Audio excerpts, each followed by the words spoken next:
If you like these ship chats, then consider becoming a channel member to support the channel further. Thank you. This is the Cardassian Ekoor Class. It's quite an unusual ship in many respects. It's got quite a strange and really very obscure story. Many of you will know that it's been featured in my Cardassian Border War Series. It can be found, and well, up until now, could only exclusively be found on the FASA Star Trek Starship Tactical Combat Simulator, the FASA STCS website. It's really quite obscure, and really what the story boils down to is I was researching Cardassian ships that would be contemporary with the Border Wars. As I was going through, and I saw this alongside with the Kulanor, and I felt that they were originally listed. The Kulanor does have a background elsewhere, but this one, the Ekoor, completely unique. If you look it up on Google, you will not find, apart from this page, you will not find another source of it. I don't know, I don't believe it's appeared in any game at all, or at least I cannot find any mention of it. So what I assume is that it is a original design by the website creator and the artist who made the original schematic Battle Clinic.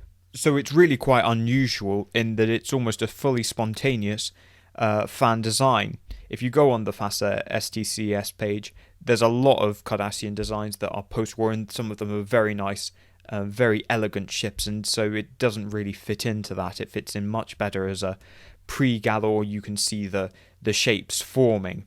So that was why I then chose to feature it in the Border War series as kind of the cruiser before the Galor, because you can see those shapes, they're starting to appear, those design motifs, they're being formed, but they're not quite, streamlined as they will be in the Galor. That then brings me really to the second part of that story, which really is I wouldn't exist without the help of one of my wonderful fans, Rizel3D at DeviantArt. She contacted me and said, if there's any sort of 3D work I needed doing, then I could go to her, and she very kindly created a complete 3D model of the Ekoor, which I believe is the only one in existence on the internet. So if you have any interest in that 3D model for use in a game or whatever, then go to her, because it is definitely, she is more than happy to share it. And so really, in terms of our input and artistic design, she has had a lot of influence on what we now really contemporarily see as the Ekoor, just from, derived from a single set of drawings by Battle Clinic, and then the 3D model derived from that. So in many ways it's quite a unique ship and very much a patchwork of being built up over time, but it really was quite a unique vessel and fit very well, which is why I included it. So that's the behind the scenes explanation for it. Of course, intimately linked with my own channel and my Cardassian Border War series. So the story in universe really is that so in 2329, that's when the Cardassian Natel class goes into service, which we'll see in the battle, which we saw in the Battle of Setlik III, and in the first 3 years of the Border War. And it's really actually something of a departure from traditional Cardassian doctrine. During the Tentheki and Talarian conflicts, they were using mostly bigger, heavier cruisers and destroyers, much more kind of slugged-out capital ships, often armed with missiles and the like. The Natel and its contemporaries are kind of a new generation. They're very advanced. They have a new hull plating. They do have shields. They don't make much use of it. They don't believe that they're going to be needing shields. Those are really just a emergency defense. The main defense for the Natel was its hull armor. They also equip it with a new spiral wave disruptor, and that comes to very good effect. That proves very fortuitous, because when they engage Starfleet in Setlik 3, it's the only weapon that's effective. But in any case, they build these in the 2330s, and then going into the 2340s, they're already getting the sense tensions along in the borderland, in the frontier, they're starting to build up. There's a lot of hostility, and they're coming into increasing confrontation with Starfleet ships, and they're starting to realize that they are not on equal ground here, that they are going to have to do some catching up. So that's when the design program for the Ekoor begins. There is talk about a universal cruiser program that will eventually evolve into the Galor. That's put on the back burner. They like the idea of a universal cruiser, but they don't feel that it's at this current level of technology they have, that it's really going to be up to an acceptable standard. They decide, let's just focus on 2 specialized ships that can do their jobs very well, and then we'll later, once we have the kind of experience of building those, look at building a universal cruiser. That's where that really comes from. It also comes from the whole idea of doing a dual ship design program. That's a very frequent tradition, and it's used actually.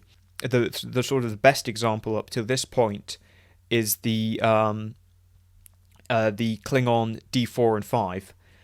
Those 2 are built almost contemporaneously. The D4 is the chunkier, heavier, more robust, more reliable, simple design that makes use of current existing parts.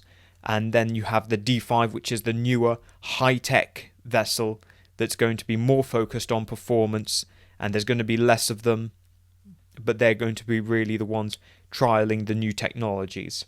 The Kulanor is very much focused on performance and being... Again, they look at trialing new technologies. There's a fair amount of new things that are trialed with the Ekoor, but the main thing is that it is a robust and reliable starship. And so that begins in the 40s. The Battle of Setlik 3 happens. Spiral wave disruptors are the only weapon that are at all effective on these Starfleet ships. So they immediately have to throw out all of their particle weapons and old-style particle cannons for new spiral wave disruptors. So that actually delays the program by about a year. And the program really was set by delays. 3 years after the war begins, the Cardassian fleet is now equipped with these new ships, the Ekoor and the Kulanor, and they go into action in Operation Mir Lusar. Their initial performance they are very impressed with. They are able to win some pretty effective victories early on, but they see, even by the end of Operation Mir Lusar, which comes to an end after the Battle of Minos Corva, that this class has limits. It's a very powerful ship in many respects. It really is Cardassian firepower, and that is what it focuses on. It has 18 spiral wave disruptors. That will be 2 more than the Galor will eventually have. It also has 3 torpedo launchers, 2 fore and 1 aft. Another aspect of which is often overlooked on a lot of vessels, but became critical in the Border War, and actually contributed somewhat to its longevity, was its shuttle bays. It is chock full of shuttle bays.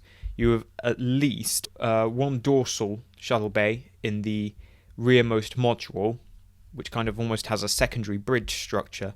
Like you see, these are things that will actually feed into the later designs, but you have that superstructure on the rear.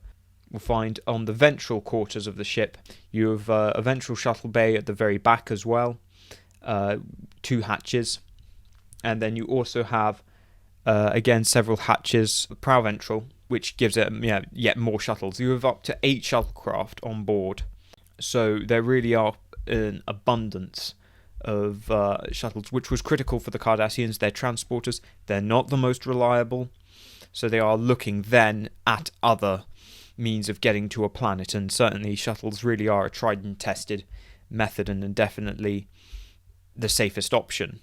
In many respects, certainly in a battlefield situation. So then what the Cardassians get with the Ekoor is a real concentrated firepower. Again, like I say, those 18 spiral wave disruptors, those torpedo launchers, and those are modifiable. So they'll be switched out with newer versions as the newer marks come along. They'll end up with better disruptors and better torpedoes, and that was planned from the get-go. They knew these ships are going to be somewhat under par, and we're going to really be upgrading them in campaign or on the battlefield as we go. And they're also just learning and applying those lessons to the Galor as it's being developed. And that's, so they see with the Ekoor, yes, it is very powerful. It's about a match for the Excelsior class in terms of firepower, which is a considerable step up from where their previous generation was. But there is a problem attached to that, and that is that while it has the firepower of the Excelsior, it doesn't have anything close to the maneuverability. Although it is extremely durable. That's something that the Cardassians, again, really take away. Is that they do actually have their hulls are actually very durable. And this is something that don't really initially realise because of how grievously outgunned. But as they start to close their tech gap, they're seeing that actually in some aspects, particularly in the design of their hull plating and hull armour, they're actually in many ways ahead of the Federation, or certainly are much stronger than what's being put on Federation ships. So that's something that will carry through into the Dominion War, and that does mean that they had a much more long-lived ship. So a lot of these ships will then be refitted to the Mark II standards. So that's newer defences, newer shields that are much more reliable. Another technology that is debuted in the Ekoor is the dampening field, and again, this will come in to be standard. Overall, it would become a staple of Cardassian defence, and that's part of why they are so keen on keeping their front to their enemy, because that is where the dampening field is projected. So any weapons fire that comes in from that direction, the torpedoes will be detonated early, and the phasers will be slightly dispersed, and that all lessens the damage, that lessens the burden on the shields. It just creates a layered defense, and that's really what the doctrine behind Cardassian vessels is. They really have this idea with their warships of creating a layered defense. However, what we do see in the Cardassian War is while the Ekoor is good, it's a good bit of equipment. It can bring some very heavy firepower to bear.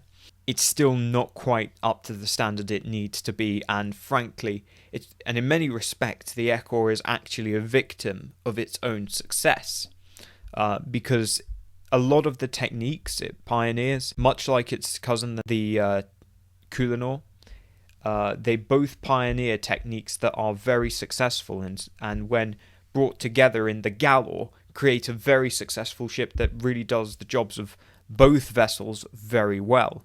And so that really makes the Ekoor rapidly obsolete, unfortunately, because the Galor can do everything it could, but better. So it actually rapidly sees itself becoming outmoded. The Cardassians do keep them in service into the 2360s, but they put them in the rear line. They're not really expecting much of them anymore. They're mostly transport ships, supply ships, and rear guard. They do see action in the Dominion War, particularly actually alongside the Keldon, because they both actually share a role quite well as assault ships. They both have got good carrying capacity. The Keldon's carrying capacity largely inspired by how successful the Ekoor was, so that they're often going to be used in planetary assaults in the Dominion War, but they are not really at that time capable as frontline starships anymore. The Dominion, who are really having a lot of say in Cardassian politics and Cardassian military doctrine, they don't see any point in keeping these old ships around. So if it breaks down, scrap it. So unfortunately, there really weren't many Ekoors left by the end, if any at all. But nonetheless, it's a very interesting ship and really quite a unique one, and serves as a good example of just how Cardassian ships evolve, and really is a testament to Cardassian tenacity. The fact that they build this ship and they in their race to catch up, and in many respects it's quite successful.